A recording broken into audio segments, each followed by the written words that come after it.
జై శ్రీరామ్. ఈరోజు వివిధ దినపత్రికల్లో ఎన్నో రకాల వార్తలొచ్చాయి. బొగ్గు గురించి, సింగరేణి గురించి, ఇంకా అది కాకుండా రాజకీయ పరంగా ఎన్నో వార్తలొచ్చాయి. కానీ ఒక్క వార్తను దయచేసి అందరూ గమనించాలి. అంటే ఇది ఎవరికీ పట్టని వార్త. కానీ అందరూ ఆలోచించాల్సిన వార్త కూడా. అదేమిటంటే పాత్రికేయుల సంక్షేమానికి ప్రభుత్వం కృషి చేస్తుంది. ఒక జర్నలిస్టు మహాసభకు వెళ్ళిన బట్టి విక్రమార్క గారు, తుమ్మల నాగేశ్వరరావు గారు చెప్పిన మాటలివి. అంటే సహజంగా చెప్తుందంటే కాంగ్రెస్ హయాంలో మీడియా స్వేచ్ఛకు భంగం కలగనివ్వబోమన్నారు. గత ప్రభుత్వ హయాంలో మీడియా స్వేచ్ఛకు తీవ్ర విఘాతం కలిగించారన్నారు. జర్నలిస్టులకు ఇళ్ల స్థలాలు తదితర సమస్యలను ముఖ్యమంత్రి దృష్టికి తీసుకెళ్తామని చెప్పారు. జర్నలిస్టులు నిబద్ధతతో వ్యవహరించి ప్రజాహితం కోసం పాటుపడాలన్నారు. ఇవి మామూలుగా అందరు చెప్పినవే. గత తెలంగాణ వచ్చినప్పటి నుండి కూడా భారత ప్రభుత్వం టిఆర్ఎస్ కానీ కేసీఆర్ కానీ భారత ప్రభుత్వం చెప్పుకున్న జర్నలిస్టులను కూరలో కరివేపాకులా, పాయసంలో గరిటలాగా వాడుకున్న ప్రభుత్వాలే ఉన్నాయి తప్పితే వారి కోసం చేస్తున్నవి లేవు. వారి సంక్షేమం కోసం పాటుపడుతున్న ప్రభుత్వాలు లేవు. ఇందులో కొంత బాధ్యత జర్నలిస్టు సంఘాలది కూడా ఉంది. ఇది ఖచ్చితంగా అందరూ ఒప్పుకోవాల్సిన వాస్తవమే. జర్నలిస్టులు అంటే రిపోర్టర్ అయి ఉండి ఇంకో వారిని అంటావా అనడం కాదు. వాస్తవ దృష్టితో ఆలోచిస్తే ఒక పెద్ద చేప చిన్న చేపను ఎలా తింటుందో, ఒక స్టింగర్ను ఒక స్టాఫ్ రిపోర్టర్ను బ్యూరోలు ఎలా మింగేస్తున్నారో అనేది ఒక చర్చ నడుస్తుంది. తీవ్రంగా జర్నలిజంలో ఈ చర్చ నడుస్తుంది. వీరందరినీ కంట్రోల్ చేస్తూ ఒక వ్యక్తి, ఒక వ్యవస్థ, ఆ వ్యవస్థ రాజకీయ నాయకులతో సంబంధం ఉంటుంది. ఆ రాజకీయ నాయకులు ఎలా చెప్తే అలా ఆడాలి పాడాలి. కూరలో కరివేపాకుల కూర వాసన రావడానికి కరివేపాకు అవసరం. కానీ తినే సమయంలో కరివేపాకును ఎలా పక్కన పెట్టేస్తారో, పాయాసం రుచిగా రావడానికి గరిటెను ఎలా తింపుతారో, అలా జర్నలిస్టులను వాడుకొని పక్కన పెట్టేస్తున్నారన్న ఆరోపణలు ప్రభుత్వాల మీద దేశవ్యాప్తంగా పుష్కలంగా ఉన్నాయి. ఇంకా మన తెలంగాణలో అయితే ఇక చెప్పాల్సిన అవసరమే లేదు.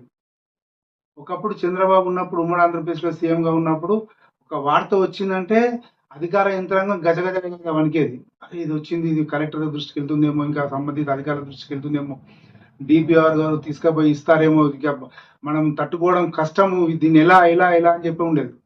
అంటే అప్పుడు తక్కువ పేపర్లు ఉన్నాయి, ఎక్కువ వ్యవస్థ సర్క్యులేషన్ ఎక్కువ ఉండేది, తక్కువ పేపర్లు ఉండేవి. ఉన్న కొన్ని పేపర్లు విపరీతంగా డిమాండ్తో నడిచేవి. ఒక్కొక్కరు జిల్లా స్టాఫ్ రిపోర్టర్లు ఎస్పీ కలెక్టర్ స్థాయిలో కూడా సమానంగా హోదాతోటి పైరవీలు చేసుకోనో లేకపోతే పలుకుబడి సంపాదించుకున్న దాఖలాలు కూడా అప్పుడు ఉన్నాయి.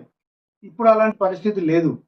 అంటే పేపర్ల సర్క్యులేషన్ పడిపోవడం అనేది ఒకటి, తర్వాత సామాజిక మాధ్యమాల్లో అయిపోయి విపరీతమైన, అంటే ఛానల్ కంటే కూడా ఈవెన్ ఎలక్ట్రానిక్ మీడియా లోపల ఛానల్ కంటే ముందు కూడా, పేపర్ కంటే ముందు కూడా, ఇక పేపర్ అంటే మర్నాడు వస్తుంది అనుకోరి, పేపర్కి సంబంధం లేదు. ఈ ఛానల్ కంటే ముందు కూడా సోషల్ మీడియాలో ఒక వార్త వైరల్ అవుతుంది, వెళ్ళిపోతుంది జనంలోకి, చాలా తొందరగా వెళ్ళిపోతుంది.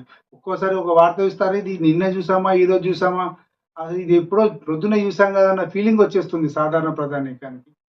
అంతగా మామూలుగా కష్టపడుతున్నారు. అంటే ఒక ఉత్సాహవంతులైన జర్నలిస్ట్ కావచ్చు, లేదా స్టింగర్లు ఎవరైనా కూడా కష్టపడుతున్నారు. వారికి ఏం దొరుకుతుంది ఏం దొరకలేదు పక్కన పెట్టేద్దాం. వాళ్ళు ఆలోచించేటివి రెండే. వాస్తవంగా ఆలోచించేది ఏంటంటే, వాళ్ళు రుబాబుగా గర్వంగా 10 మందిలో చెప్పుకోవడానికి ఏముంటుంది అని అంటే, అక్రిడేషన్ ఒకటి, తర్వాత హెల్త్ కార్డ్ ఒకటి, ఇల్లు ఒకటి, ప్రభుత్వ పరంగా వచ్చే ఇల్లు ఏదో ఒకటి. అది అనేది ఈ 3 వాళ్ళ స్టేటస్ సింబల్ అయిపోయాయి. నేను జర్నలిస్ట్ అని చెప్పి చెప్పుకుంటున్నానంటే ఈ 3 ఉంటేనే రుబాబ్ అన్నమాట. ఆ రకంగా, అంటే దీనివల్ల లాభమా నష్టమా చెడ కాదు, ఆ రకంగా వాతావరణం తయారైపోయింది. ఎందుకు తయారైందంటే వస్తున్న ప్రతి ఒక్కరు చెప్పడమే, మీకు ఇల్లు ఇస్తా, పట్టాలు ఇస్తా, కట్టిస్తా, చేస్తా అని చెప్పడమే. జగిత్యాల జిల్లాలో ఒక 2 పట్టణాల్లో మాత్రం ఇది ఇంకా విపరీతంగా స్ప్రెడ్ అయిపోయి దీనికి రాజకీయ రంగు కూడా పులుముకొని అసలు ఎటు కాలేని పరిస్థితి. యూనియన్లు మా రిపోర్టర్లు అందరూ యూనియన్లుగా మారిపోయి, సంఘాలుగా మారిపోయి, ఓ 5 యూనియన్లు 3-4 యూనియన్లు అయ్యే పరిస్థితులు వచ్చినాయి కొన్ని చోట్లనైతే. అంటే ఇది వేరు. అంటే ఈ రాజకీయాలు వేరైనా ప్రభుత్వ పరంగా, రాజకీయంగా ప్ర జర్నలిస్టులకు అనుకున్నంత సహకారం దొరకటం లేదు. కేవలం వారిని కూరలో కరివేపాకులో ఇంతకుముందు మనం చెప్పుకున్నట్టుగా అలాగే వాడుకుంటున్నారు తప్పితే, వారిని మేలు చేయట్లేదనేది చాలా ఖచ్చితంగా, స్పష్టంగా చెప్పొచ్చు. ఇది పోవాలంటే ఒకటే విషయం. అంటే ఒక చిన్న ఉపమానంతో కూడిన ఒక చిన్న కథ చెప్తానండి. ఇది 1995లో జరిగిన సంఘటన. పిఎస్ రవీంద్ర గారని వార్తల్లో అప్పుడు స్టాఫ్ రిపోర్టర్‌గా ఉండేవారు కర్నూలులో. కర్నూలులో స్టాఫ్ రిపోర్టర్‌గా ఉండేవారు. వారికి దగ్గర పరిచయం ఉన్న అప్పటి జగిత్యాల టౌన్ ఎస్ఐ దగ్గరికి తీసుకెళ్లారు. ఒక మనిషిని, ఒక వ్యక్తితో కూడా వెళ్లారన్నమాట. వెళ్ళిన తర్వాత అతను ఎవరు అంటే, అతను ఆల్రెడీగా ఒక ఇంగ్లీష్ పత్రికకు కరీంనగర్ జిల్లాలో స్టాఫ్ రిపోర్టర్‌గా పనిచేసి, తర్వాత ఎస్ఐ, సిఐ, డీఎస్పీ, అడిషనల్ ఎస్పీగా ఉండి, తర్వాత కొంత ఇబ్బందికరమైన పరిస్థితుల్లోంచి సస్పెండ్ అయ్యాడో ఏదో అది జరిగిందది. అది మనకు అప్రస్తుతమైన జగిత్యాల టౌన్ ఎస్ఐగా ఉన్నప్పుడు అతను ఒక స్టోరీ చెప్పాడు. ఆ ఎస్ఐ ఒక స్టోరీ చెప్పాడు. అంటే వాళ్ళిద్దరూ సమాన వయస్కులే కానీ పిఎస్ రవీంద్ర గారు కాస్త పెద్దవారు కాబట్టి, అన్న మనకి ఎవడన్నా పగోడుంటే వాడిని కొట్టద్దే, సంపద్దే, ఏం చేయొద్దన్న. వానికి ఒక స్ట్రింగర్ ఇప్పియాలన్న. మెల్లగా బుదిరికిచ్చి, అరే నాన్న నీకేంద్రా, నీకు మస్తు టాలెంట్ ఉంది, నువ్వేంద్రా అని చెప్పని వానికి ఒక స్ట్రింగర్ ఇప్పియాలంట. మళ్ళీ స్టాఫ్ రిపోర్టర్ కాదు, స్ట్రింగర్. స్టాఫ్ రిపోర్టర్ అంటే అంతో ఇంతో ఎప్పుడో ఒకసారి కొంత జీతం వస్తుంది కదా, స్ట్రింగర్ ఇప్పియాల. లైన్ ఒకటి మీద బతుకుతాడు. తర్వాత రెగ్యులర్గా వార్తలు పంపాలి. పంపాలంటే స్టేషన్కి పోవాలా, అప్పుడు ఎంఆర్ ఆఫీస్కి పోవాలా, మున్సిపల్కి పోవాలి, లేదా ఏమో ఇంకా ఈ ప్రపంచం ఇదంతా తిరగాల. వాడు 2 వార్తలు రాస్తాడు. ఫస్ట్ బెరుకుంటది. ఎస్ఐ దగ్గరికి పోయి మాట్లాడడానికి కూడా భయం పడుతుంది.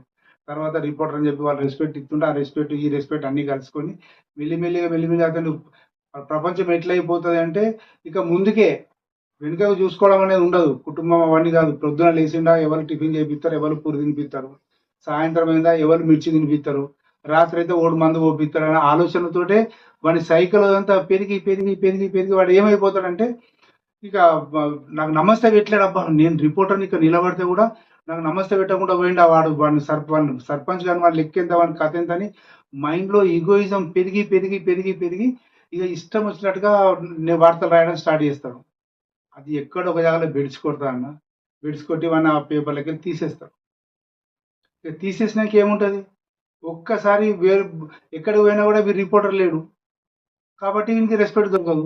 ఇంకా ఎక్కడికి పోదామన్నా ఏదో చిన్న పేపర్కి పోవాలా, దాన్ని ఎవడు పట్టించుకోడు. పోనీ ఇంక సంతమయ్యాన్ని చేద్దామంటే ఏం చేయలేడు. కనీసం పాంటేలా పెట్టుకుందామన్నా పెట్టుకోరాదు. ఎందుకు పెట్టుకోరాదు అని అంటే, అది వరకు వెలిగినోడు కదా ఆ ఊర్లో, వేరే ఊరికి పోదామంటే బతకలేడు.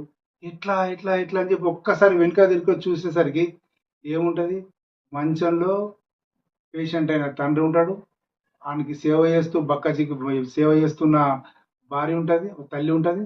వీళ్ళందరికీ సేవ చేస్తూ బతకలేక ఇంటి పనంతా చేసి, వంటిల్లు పని చేసి, బీడీలు చేసో, మిషన్ గుట్ట ఏదో చేసి బక్క చిక్కిపోయిన భార్య ఉంటుంది, ఎదిగిన బిడ్డ ఉంటుంది, చదువురానికి కొడుకుంటాడు, పట్టించుకొని తండ్రి ఉంటాడు. అంటే తండ్రి అంటే వీడు రిపోర్టర్. వీళ్ళు ఉంటారు. వాని జీవితంలో కూడా కుంగి కుసి నశించిపోతాడన్న. అలాంటి స్ట్రింగర్ ఎవరినన్నా వేయాలన్న మన పగడు ఉంటే అని చెప్పాడనమాట. వాస్తవంగా ఇది అప్పుడు 1995లో చెప్పిన స్టోరీ. అది నాకు ఇంకా గుర్తుంది. కాబట్టి నేను ఇప్పుడు ఈ సందర్భంలో కూడా నేను చెప్తున్నాను. విషయం ఏంటంటే, ఇక్కడ ఈ టాపిక్, ఈ ఉపమానాన్ని, కథను ఎందుకు తీసుకున్నామంటే, రిపోర్టర్ అనేసరికి ఒక ట్రెండ్ అయిపోయింది. సొసైటీ లోపల ఒక గౌరవప్రదమైన హోదాగా మారింది. ఆ హోదా స్థానం లోపట చాలా, అంటే కొందరు కాదు, చాలా మంది కాదు, కొందరు నల్ల బంగారం నల్ల బెల్లం అమ్మేవాళ్ళు, ఇసుక మాఫియాలో చేసేవాళ్ళు, రియల్ ఎస్టేట్ చేసేవాళ్ళు, కనీసం చిట్ట చివరిగా ఏమైపోయిందంటే, అంగన్వాడీ ఆయాలు, వాళ్ళ దగ్గరి బంధువులు, అంగన్వాడీ టీచర్లతో సహా ఒక ఒక గ్రూప్ తయారు చేసుకుని, అరే మనకి ఏ కష్టం వచ్చినా ఒక మనిషి మనల్ని కాపాడడానికి కావాలరా, మనకి విషయం చెప్పడానికి కావాలని చెప్పని ఒక మనిషిని పెంచి పోషించే పరిస్థితికి జర్నలిజం స్థాయి దిగజారిపోతుంది. దీనికి అంతటి కారణం విపరీతంగా పెరుగుతున్న పత్రికలు కావచ్చు, సోషల్ మీడియా ప్రభావం కావచ్చు, ఇంకేదైనా కావచ్చు. ఏదైనా నిజమైన జర్నలిస్టులకు జరుగుతున్న నష్టం గురించే మనం ఇప్పుడు చర్చిద్దాం. చెడు కూడా మాట్లాడుకోవాల్సిందే, కానీ నిజమైన జర్నలిస్టులకు, ఎవరైతే స్వతహాగా జర్నలిజాన్ని ఒక సేవను నమ్ముకొని ఒక వృత్తి ద్వారా మనం మేలు చేద్దాము, సమాజానికి మేలు చేద్దాం అనుకుని నమ్ముకున్న కొందరు జర్నలిస్టులకు మాత్రం ప్రభుత్వం ఖచ్చితంగా నష్టం చేస్తున్నట్టే. వారికి అన్ని సకల సదుపాయాలు అంటే ఏముంది, ఒక అక్రిడేషన్ కార్డ్ ఎట్లాగో వస్తది. దీంట్లో పనిచేస్తే హెల్త్ కార్డ్స్ కంపల్సరీ, వాళ్ళ కుటుంబానికి హెల్త్ కార్డ్స్ ఫ్రీగా ఇవ్వాలి.